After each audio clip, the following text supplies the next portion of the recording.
weak. Don't forget the big in the front. Spiritual warfare going on before your own eyes. Communicate with angels and it really makes your soul cry. Lord, forgive me for all my sins and all my soul ties. I don't want no capable of and hold them back this whole time. Show resentment towards the system cause they really told. Why is it important for a starting barber to hop in a more professional shop than just hop in the average shop? What is good, YouTube? Today I'm back with another episode and I'm joined by Jay Faded, also known as Johnny. Today's topic, we're just going to be talking about things you should know before becoming a barber. What made you want to become a barber? What made me want to become a barber is, bro, honestly, I worked at a hotel at a resort. So I was a supervisor for a recreation area in the pools. Not a bad job, but something I didn't see myself doing in the future. Now, the income from when you were working in a hotel, was that more consistent than when you first started out becoming a barber? First starting off as a barber, yes, 100%. You're so used to every 14 days you're getting an automatic check, no matter what you do. Barbering, you could be here 100 hours a week with no clients and you're not getting paid. When you first started out as a barber, did you completely stop your hotel job? So at first, no. At first, when I first got my barber's license, I switched over to overnight security at the resort. I did that for about 5 months. I was working overnight. What were those hours like? At the hotel, every week I had a different schedule, same times. It would be 11 p.m. to 7 a.m., 5 days a week. And then right after that, I'll go to a barbershop, commission-based barbershop. Did that for 5 months. Body felt it for a while. So I had to give up my full-time job and stick to barbering. When you're starting out as a barber, it's going to come with a lot of sacrifice, you know what I mean? You're talking about, working a hotel job, work from hours to hours, and then having to go right to the barbershop. That's a lot, and I feel like a lot of people don't understand that. A lot of people want to hop in barbering, and they don't know that it comes with the long hours that you have to put into it. Yes, sir. Not only long hours, but you got to be committed to it. If you're not committed to this, I promise you, first 2 months, it's not going to be easy for you. Now, what was the first shop that you were in? I worked in a shop based in Naples. It was more like a salon-based shop, not too many walk-ins, and the walk-ins we did have were mostly based like seniors. So it wasn't like a heavy flow barbershop. I didn't feel like I was working at an actual barbershop, so it was pretty tough. Do you feel like working commission was better than the booth rent? Because I feel like commission as a starting barber is really good because you will never not profit money. You know what I mean? If you made $150 and you're paying 50%, that's $75 that you profited. So it definitely has its pros and cons. As a upcoming barber, I see it as a pro because you don't have to pay weekly, guaranteed. But I see it as a con because you could have a very busy week. Say you make $700, and then at the end of the week you have to pay your 50%. You only made $350.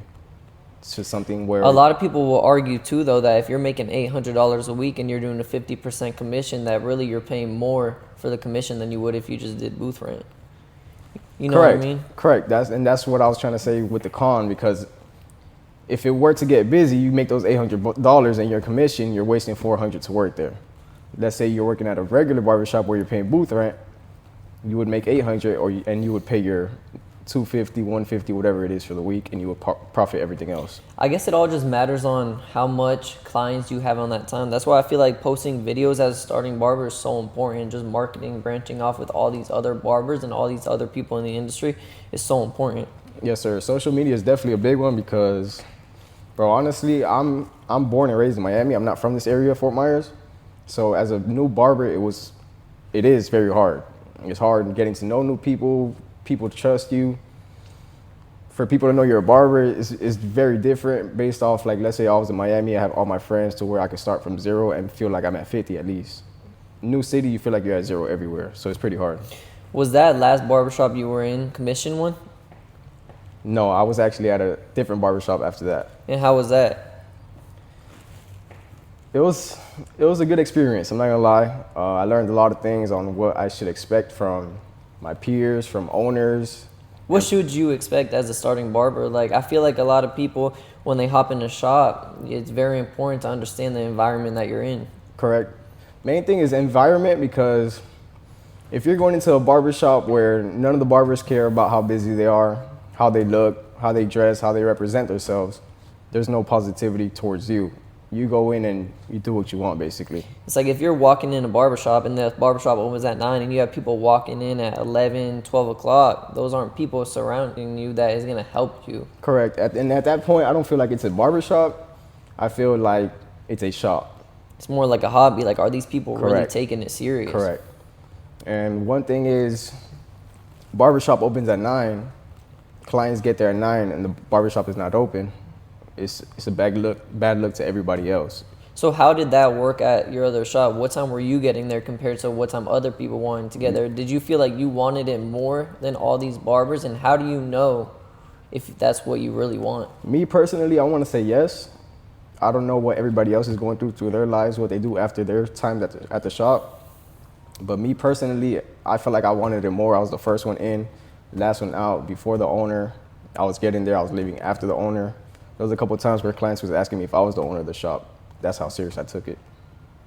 And that's good as a starting barber, is wanting it that bad. For you to stop your other job to want to pursue barbering, that's a big risk that people aren't willing to take right away. Yes, sir. It's a big risk, and a lot of people do it, but a lot of people don't stick to it. And a lot of people, they quit their full-time job, dug it out at the barbershop for a month or two, and call it quits after that. And now we are here at the exclusive parlor. How would you say it is being here than the average barbershop? I don't consider this a barbershop at all, to be honest. I feel like it's home. You come in here, everybody feels positive. The guys, they want to do something. They want to interact. They want to make videos. It doesn't feel like you're at work, honestly. Yeah. So what was the reason for leaving the other shop, if you don't mind me asking? No, not at all. More professionalism. I'm a type of person, I like to think about the future. And I didn't see myself doing nothing for my future at the shop I was at now. Would you say it's the people that you were surrounded by? Do you think it's more professional? Do you think now we are in more of a professional environment than it was before? Why is it important for a starting barber to hop in a more professional shop than just hop in the average shop? Because when you hop in the average shop, you're surrounded around a bunch of average people. If you're putting your expectations to higher levels, you hang around with $1 million mindsets and make more. That's you right. get what I'm saying? Yeah. Because I know me, with the mindset of being a barber, I really thought I picked my own hours, so I get to just come into the shop whenever I want. But it's really not like that, because how a barbershop typically works is rotation. So if you're next up in line, you're going to get that walk-in that comes in. And at the end of the day, nobody cares if you get here at 3, 4 p.m., 5 p.m. If I'm here at 9 in the morning, I'm not going to wait for you. I'm going to take the next walk-in. Yeah. I'm going to make my money. I'm not worried about nobody else at the end of the day. So I think a big thing people had to realize is being a barber takes up so much of your time. I mean, for example, the other day I was here from 7 a.m. to 7 p.m. Do the math on that. That's 12 hours. Do the math on it. And if you think about it, if you're at a full-time job, you would be getting paid for each hour you were here. Right. Here, you probably were here from 7 to 7, but you probably worked from 7 to 3, and you only got paid between those hours. That's the thing about being a barber. There's a pro to it because you can make a lot of money, but it's scary because when the money's not there, it's not there. And that's why we were talking about, again, marketing yourself and just social media is so important, because a lot of times people look at what the next barber's doing, what the next barber's doing, and they might be more successful than what you're doing. Definitely. They might be more known. They might be in the game longer than you are. So if you're posting on social media consistently and you're really, really, really like giving your all to that, people are going to look at you and be like, wow, like I see what he's doing. I want to maybe go get cut by him. I maybe want to do what he's doing. And you could just inspire other barbers to do the same thing. 100%. And especially being in an environment like this where you could promote your social media, this is a barbershop where a lot of people haven't seen stuff like this. Dude, and on social media too, it's like you look at people and they're like, oh, I want that equipment right there. Like, for example, I've seen a lot of barbers, they're using these expensive clippers, and I want that. But really, as a starter barber, you're not making that money to afford that. Correct. So I think you just need to use what you have to become that. At the end of the day, you do have to start off from zero. No matter what you do, no matter where you're going, no matter what you start off from. If it's a pair of clippers from Walmart, grab them, start 2, 3 haircuts later, 4 haircuts later, you'll have enough to where you can invest in yourself, buy yourself a better pair of clippers, and do the same thing repeatedly for your future. The hardest thing with everything is starting. Like, if you think about it, if you go to the gym, the hardest part is going to the gym. But after you go that first time, you kind of get like an adrenaline out of it. You know what I mean? So a lot of people, as a beginner barber, they might say, oh, well, I can't afford the nice equipment. I can't afford this. I can't afford that. But if you just know people around you too, maybe they can hand you what they used to have.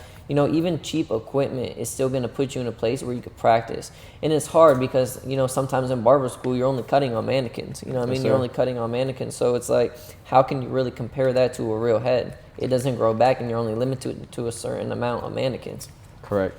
And let me tell you, mannequin is a lot different. When I was in school, go back to the school topic, real life barbershops and school is completely different. When you're in the school, like you said, you're cutting mannequins, cutting clients that really don't worry about how they look. They're coming into a school. Now, when you're coming into a barbershop, people are paying for this. People are expected for you to know what you're doing. People are expected for you to not worry about nothing else. So when you go back to a school, you get some experience, but the real experience you're really gonna get as a barber will always be at a barbershop. It'll always be hands-on. You know, you can watch all these videos as much as you want, but are these videos really gonna teach you how to cut if you're not cutting? Yes, sir. Just a couple months ago, I was able to tell you step by step how to do a fade, but when you give me a pair of clippers on my hands, I couldn't do it. It's a lot different to know what to do than to do it. It's so important that people just start. Like I said, the hardest thing is starting. You don't have to have the most expensive camera to make content. You have a phone, record on your phone. Facts. And slowly it'll start growing and growing and growing so that you're able to build something out of it. Definitely the hardest part is starting. My hardest part of barbering career, I wouldn't even say it was the money. It was starting. It was starting school. Just telling myself I could do it, why I want to do it, and why I should do it. Why did you feel like it was smarter to get your license than work as an unlicensed barber? Because a lot of times people want to work as unlicensed barbers because they feel like they won't get caught, but they don't understand the risk of that. It's a big risk, bro. You're not only putting yourself at risk, you're putting the shop and your peers at risk, because now if you don't have a license yourself, why are you going to tell me the next barber next to you has a license, you know? Right. So if somebody's already give you an idea of what the barbershop could be, why don't you have a license? Right. Why is it not professional enough to where they're asking you for a license? I wouldn't want my haircut cut there because you didn't learn how to disinfect the tools, how the kids went to school to do it. That's a good point. You know? That's a good point. I don't know. I'd rather trust a barber with a license because me personally, sanitation is a big one for me. I've had haircuts where I come out with bumps on the top of my head, scabs and stuff like that. And as a kid or as a beginner barber, you don't understand the importance of that because you're not learning. So if you're an unlicensed barber and you're not going to school, you're not going to pick up on all the sanitation things. Correct. You're not going to pick up on how long it needs to sit in the, the jar for. You're not going to pick up on when you should spray your clippers before you cut. You know what I mean? Sir. So when you're not going to school, you're not going to understand the importance of that. Yes, sir. And if you are going to sign up for school, pay attention. Make it worth it, because there's a lot of people that go to school and they go to school just to get their license. Right. I got my license and I learned everything I had to learn outside of school. YouTube, friends, my barber, make it work regardless. And as a beginner barber, I remember messing up so many of my clients. So being a beginner barber, you really do start to feel like, can I really do this? When am I going to learn? Because it's not like you could just pick up a clipper one time, watch a video one time and think you know how to cut hair. I mean, you have to have someone who is willing to let you do that. You know what I mean? So trying to find that person could also be hard. But once you find that person that lets you cut him, you're good. 100%, man. I mean, it started off with my brother. My brother was the real one to let me bang him up, man. I gave him a chili bowl all around. Dude, I used to send my friend to school with bald spots on his head. I mean, he could tell you the stories. But it's good about that because, you know what I mean? You shouldn't be selling yourself short as a barber, but you should always remember where you came from as a barber. Because those people who helped you didn't have to do that. You know what I mean? You want to be a barber for your whole life. You still got to remember the ones that let you cut before you even knew you wanted to be a barber your whole life. So that's why don't sell yourself short. But definitely there are those one or two people who helped you that you could also help them right back because you wouldn't be where you are without them. Why do you think many people fail before becoming a barber or before growing as a barber? My shortest and quickest answer will be quitting. Not seeing the future. You have to go through the struggle. Everybody starts from zero. But a little deeper than that, I think people quit because they're inconsistent. I think a lot of people see that it's not going for them, so they decide that they need to quit. Correct. And that goes to the base where people want quick money. They think barbering is quick money. They think you join a barbershop and you're making $200, $300 a day. Barbering is not quick money, but that, are you selling yourself short as a barber is also what you need to ask yourself. And that goes back to the environment you're in. The environment you're in, you need to make sure that you know your worth as a barber. 100%. How much are you charging as a barber? How much is a shop charging as a barber? Because If you're doing $15 for a cut, $20 for a cut, you can't even get a meal with that. You can't even take your girl out to eat. So what is your worth as a barber? But a lot of people say that they're a beginner barber and they feel like they can't charge what other people are charging. Which is not true. I mean, you could be in the game for 2 weeks. I could be in the game for 2 years, and you could be charging more than me just because the environment you're in. I could be at the last barbershop I was in, giving you the same haircut or same treatment that I'm giving you here, but here I'll be charging you a lot more just because the environment you're in, how you get treated, different options in the source of comfort. I think one of the biggest mistakes I made as a barber when I was young is putting beginner barber or barber pending in my bio on Instagram. No one's going to take you serious. 40-year-old looks at that, they're going to think that maybe you just hit puberty 2 years ago. Correct. And you weren't even cutting back then. Correct. Yeah. Me personally, I don't like to tell people how long I've been cutting for, just because I'm still young. I'm cutting people twice my age, triple my age sometimes. So if somebody asks me how long you've been cutting, and I tell them 2 years, they're going to be scared. They're not going to be as comfortable as they will be at a 15-year-old experienced barber. You get me? So if you're going to promote yourself as a barber, promote yourself as a barber. Don't promote yourself as a new barber, upcoming barber. Any of that, because Correct. that also goes into how much people are going to be willing to pay for that service. 100%. So now that you're in this shop, do you see price differences on what you're charging now, how much you're making now than what you did at the other shop? Were you making enough to pay your rent at your last shop? And why was that? One of the main reasons to why I left my old barber shop is because I wasn't making any profit. I worked there for 5 to 6 months, and each week I was giving my last $1, last $10, last $15 just to work there. So when you get home and you think about it, it's like, I've been at the barbershop for 6 days this week, and I only made $190, and I gotta pay $250, and it's Saturday. Well, I gotta pay. What do you do in those situations? And how much were they charging at your last shop? So my last shop was a new shop as well. I started there day one. There was no flyers on the door, no banners, no nothing. Started off as $50, went up to $150, went up to $175, and then This went was up for to rent? $250 booth rent weekly, every Saturday. So it started off at $50, Yes, sir. and then it just kept going up. Kept going up every week after that. And how much were you charging for a haircut? So that was the thing. Since it was a new barbershop, a lot of the times the owner would like to make his own price, which affected us as barbers, because as an owner, if you're fully booked and you have new barbers at a new barbershop, how are you going to tell somebody you can give them a discount when you're not going to discount their booth rent? You know, so at the end of the day, it does affect the barbers. As a barber, you should put your price, you should know your worth, you should know what you're charging people, no matter what it is, if it's slow or busy. And that's real important to have good communication with the owner of that shop. Did you feel like you had good communication with your last owner at the shop? If not, like, what went wrong? What stopped you from that? As a beginner barber, I feel like a lot of people have a hard time confronting the owner about it because they're so new into the game that they don't know Correct. much about it.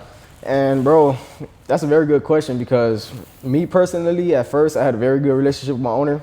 Felt like we were boys, talk after work, before work, talk about sports, this and that, you name it. But when it started getting into a little bit more about business and barbering, all that was pushed to the side. There was a little bit more disrespect coming from the above to the barbers. Maybe he viewed you as a new barber, that he felt like he had the authority over you. Correct. Not just in the shop, but as how you should run your business. Because being a barber, this is what people don't understand, is being a barber, you're paying to work. Yes, sir. You know, you go to a normal 9-to-5 job, you're getting paid and you don't have to pay anything back except for maybe gas to the job. But as a barber, you have to pay to work. You have to make sure you're making that money so that by the time rent is due, you could pay that money. Yes, sir. And at the end of the day, sometimes, man, it's pretty tough. It's pretty tough because you have negativity coming towards you from the higher above just because they think they're higher. But it's not like that. Like you said, we're paying to work. You know, you're not paying me to work. You're not paying me to advertise for the shop. So if I'm sitting down in my barber chair and you feel like you have to tell me to go promote the shop, it doesn't work like that. There has to be a respect behind it. 100%. It's the way someone approaches you about it. Because at the end of the day, we're barbers. Like you said, we're paying for rent. if someone approaches you and wants to advertise the shop, it needs to be in a respectful way that will benefit both of you guys. Is Yes, he sir. promoting his name, his face, his number, or is he promoting the business, his barbers, and their numbers? And that was the major problem there, because most of the time the flyers didn't really have our names, our numbers, or anything of ours. It would have the shop owner's name, shop owner's number, shop owner's this, you name it. So How was the promoting? I mean, were they promoting you? Because like we said, marketing is a big thing. So is the owner promoting his barbers? Is he promoting No. himself? Because as a new barber, if you're at a barbershop and the owner's not promoting you, how are people going to find out about you? Are people walking in looking for the owner because they seen him online, or are they looking for just whoever's open because they see all you guys online? no, they come in asking for the owner because of the flyers the barbers hand out with the owner's information, if that makes sense. And that's why it's so important just to get your name out there. Make sure you're in the right environment to where everybody knows your name. As you can see here, we got uniform. We're quick to get a key once they knew we were signing the contract and we were going to be a barber. My last shop, I didn't have no key, didn't have no uniform. I know a lot of people don't care too much about uniform in the barber industry, but when it comes to looking professional and wanting to exceed with your goals, looking professional has never been a problem to me. So if you want me to go out and promote your business with flyers with your name, not my name, you're going to at least have to give me some uniform, or at least something I could show the clients what they're coming into, you know? At the end of the day, it's like if you're a beginner barber and you really want it, these are the things that you're going to have to do to become successful as a barber. So as a beginner barber, I'd say the biggest thing is just being consistent, knowing what you're getting yourself into before starting. 100%. And wanting to do it. Because at the end of the day, if you don't want to be a barber, you're not going to be a barber. Comes with wanting to do it 100%. I'm a firm believer that you should do whatever you're passionate about and just follow that. 100%. This is not a 9-to-5 job that where you could go just sign up for it, get hired. It's not like that. You have to actually want to be a barber, like being a barber, being surrounded around this atmosphere, and being positive is a big thing too. All right, Johnny. Appreciate for having you on, Yes, bro. sir. Thank you, Nick.